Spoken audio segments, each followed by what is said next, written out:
ಎಲ್ರಿಗೂ ನಮಸ್ಕಾರ. ಇವತ್ತು ನೋಡುವಂಥದ್ದು ಬಾತ್ರೂಮ್ ಎಪಾಕ್ಸಿ ಮಾಡುವಂಥದ್ದು. ಕಸ್ಟಮರ್ ಕಾಲ್ ಮಾಡಿದ್ರು ಈ ಥರ ನಮ್ಮ ಮನೆಯಲ್ಲಿ ತುಂಬ ಲೀಕೇಜ್ ಇದೆ ಅಂದ್ಬಿಟ್ಟು ಅಲ್ಲಿ ಹೋಗಿ ನೋಡಿದ್ಮೇಲೆ ಗೊತ್ತಾಯಿತು ಟೈಲ್ಸ್ ಜೈಂಟ್ನಲ್ಲಿ ವೈಟ್ ಸಿಮೆಂಟ್ ಗ್ರೌಟ್ ಹಾಕಿದ್ದಾರೆ. ಅವಾಗ ಅವು ಡೀಪ್ ಕ್ಲೀನಿಂಗ್ ಮಾಡುವಾಗ ಏನಾಗುತ್ತೆ ಅಂದರೆ ಟೈಲ್ಸ್ ಜೈಂಟ್ನಲ್ಲಿ ಇರೋ ಸಿಮೆಂಟ್ ಎಲ್ಲ ಹೊರಟೋಗುತ್ತೆ.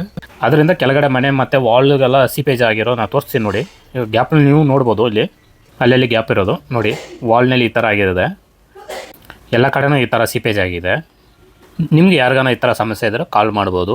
ನಾವಿರೋ area C V Ramanagar near world airport HL. ನಾವು ಇಲ್ಲಿಂದ ಒಂದು 10 to 15 ಕಿಲೋಮೀಟರ್ ಸರ್ವಿಸ್ ಕೊಡ್ತಾ ಇತ್ತು.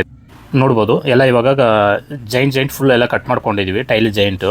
ಯಾಕಂದರೆ ಎಪಾಕ್ಸಿ ಫಿಲ್ ಮಾಡಬೇಕಾದ್ರೆ ಕಂಪಲ್ಸರಿ ಈ ಥರ ಕಟ್ ಮಾಡಿ ಹಾಕಬೇಕಾಗತ್ತೆ. ಅದಕ್ಕೆ 2 mm 3 mm ಪೇಸರ್ ಇರಬೇಕಾಗತ್ತೆ. ಈ ಥರ ಕಟ್ ಮಾಡಿ ನಾವು ವಾಶ್ ಮಾಡಿ ಫುಲ್ ಆ ಜೈಂಟಿನಲ್ಲಿ ಇರೋ ಡಸ್ಟ್ ಧೂಳು ಇದೆಲ್ಲ ತೆಗಿಬೇಕಾಗತ್ತೆ. ಫಸ್ಟ್ ಹಾಕಿದ್ದಾರೆ ನೋಡಿ, ಲೀಕೇಜ್ ಇದೆ ಅಂದ್ಬಿಟ್ಟು ನಾನು ತೋರಿಸ್ತಾ ಇದ್ದೀನಿ ನೋಡಿ. ಕಾರ್ನರು ಯಾವ ಥರ ಗಲೀಜು ಮಾಡಿ ಇಟ್ಟಿದ್ದಾರೆ ಅಂದ್ಬಿಟ್ಟು ನೋಡ್ಬೋದು. ವೈಟ್ ಸಿಮೆಂಟು ಈ ಥರ ಹಾಕಿ ಇಟ್ಟಿದ್ದಾರೆ ಯಾರ ಬಂದು ನೋಡ್ಬೋದು. ಕಮೋಡ್ ಹತ್ರನ ಯಾವ ಥರ ಹಾಕಿದ್ದಾರೆ ಅಂದ್ಬಿಟ್ಟು ನಾವು ಇವಾಗ ಅದೆಲ್ಲ ತೆಗಿಬೇಕಾಗತ್ತೆ.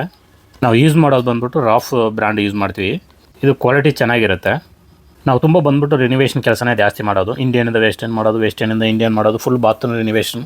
ಪ್ರತಿಯೊಂದು ವೀಡಿಯೋನ ನಮ್ಮ ಚಾನಲ್ ಅಪ್ಲೋಡ್ ಮಾಡಿದ್ವಿ. ನಿಮ್ಗೆ ಏನು ರಿಕ್ವೈರ್ಮೆಂಟ್ ಇದೆ ಅದ್ರ ಪ್ರಕಾರ ವೀಡಿಯೋ ನೋಡಿದ್ರೆ ನಿಮ್ಗೆ ಒಂದು ಐಡಿಯಾ ಇರುತ್ತೆ ಯಾವ ಥರ ಇರೋದು, ಯಾವ ಥರ ಮಾಡಿಕೊಟ್ಟಿದ್ದಾರೆ ಅಂದ್ಬಿಟ್ಟು. ಇಂಡಿಯನಿಂದ ವೆಸ್ಟರ್ನ್ ಮಾಡೋದು ಒಂದೇ ಟೈಮ್ ತೊಗೊತೀವಿ. ಫುಲ್ ಫ್ಲೋರಿಂಗ್ ಚೇಂಜ್ ಮಾಡಬೇಕಾದ್ರೆ 2 days ಬೇಕಾಗುತ್ತೆ. ಫುಲ್ ಬಾತ್ರೂಮ್ ರಿನಿವೇಷನ್ ಮಾಡಬೇಕಂದ್ರೆ 4 to 5 days ಆಗುತ್ತೆ. ಫ್ಲೋರಿಂಗ್ ಫುಲ್ ಕಟ್ ಮಾಡಿ ಕ್ಲೀನಾಗಿ ನೀಟಾಗಿ ಇದು ಮಾಡಿ ಅಪ್ಲೈ ಮಾಡಿ ಲಾಸ್ಟಲ್ಲಿ ಪಾಲಿಷ್ ಮಾಡಿ ಈ ಥರ ಕೊಡ್ತೀವಿ. ಕರೆಕ್ಟಾಗಿ ಜೈಂಟ್ನಲ್ಲಿ ಮಾತ್ರ ಇರಬೇಕಾಗುತ್ತೆ, ಬೇರೆ ಕಡೆ ಎಲ್ಲೂ ಇರಬಾರ್ದು. ಹಂಗಿದ್ರೆ ನಿಮಗೆ ನೀಟಾಗಿರುತ್ತೆ ನೋಡೋಕ್ಕೂ ಬಾತ್ರೂಮು. ಕಸ್ಟಮರ್ ಟೈಲೇ ಸ್ವಲ್ಪ ಡಲ್ ಆಗಿತ್ತು, ಅದರಿಂದ ಈ ಥರ ಇದೆ. ನಿಮಗೆ ಈ ಥರ ಎಪಾಕ್ಸಿ ಮಾಡ್ಕೊಂಡ್ರೆ ಮಿನಿಮಮ್ 15 years ಬರುತ್ತೆ. ನಾವು ಏನೇ ಕೆಲಸ ಮಾಡಿದ್ರು ನಾವು ಗ್ಯಾರಂಟಿ ಕೊಡ್ತೀವಿ. ಯಾರಿಗ ಈ ಪ್ರಾಬ್ಲಮ್ ಇರೋ ವಿಡಿಯೋ ಅವ್ರಿಗೆ ಶೇರ್ ಮಾಡಿ.